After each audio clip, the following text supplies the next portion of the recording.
దేవుని మీద నిరీక్షణ కలిగిన వ్యక్తి అయితే సమాధానంతో ఉంటావు. ఎందుకంటే నేను నమ్మిన వాడిని నేను ఎరుగుదును. కొంతమందికి తుఫాన్లు, అనారోగ్యంలో, జీవితంలో ముందుకెళ్ళకుండా, కొంతమందికి ద్రోహములు.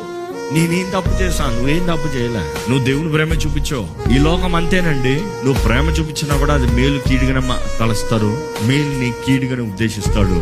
కారణం ఏంటంటే మనుషులు బుద్ధి స్వార్థం, అంతేగా.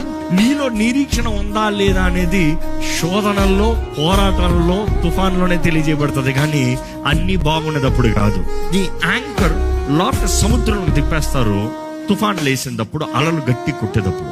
ఎప్పుడైతే యాంకర్ వెంటనే దింపి సముద్రంలోకి వెళ్తుందో, ఆ వాడ దాని డిస్టర్బెన్స్ లో కొంచెం అటు ఇటు కొట్టుకోవచ్చు, కానీ దాని దారి తప్పదు. నీ జీవితంలో పోరాటాలు వచ్చినప్పుడు, కష్టాలు ఎదుర్కొనేటప్పుడు, కలవరపు పరిస్థితులు వచ్చినప్పుడు, ప్రార్థనకి జవాబు రాకుండా మనసు కొంచెం కలవరం అయినప్పుడు, కొంచెం మేబీ అటు డిస్టర్బ్ అవుతావు. డిస్టర్బ్ ఎందుకు అవు? గొప్ప గాలి కొడితే, గొప్ప తుఫాను కొడితే వాడ కలవరపడదా?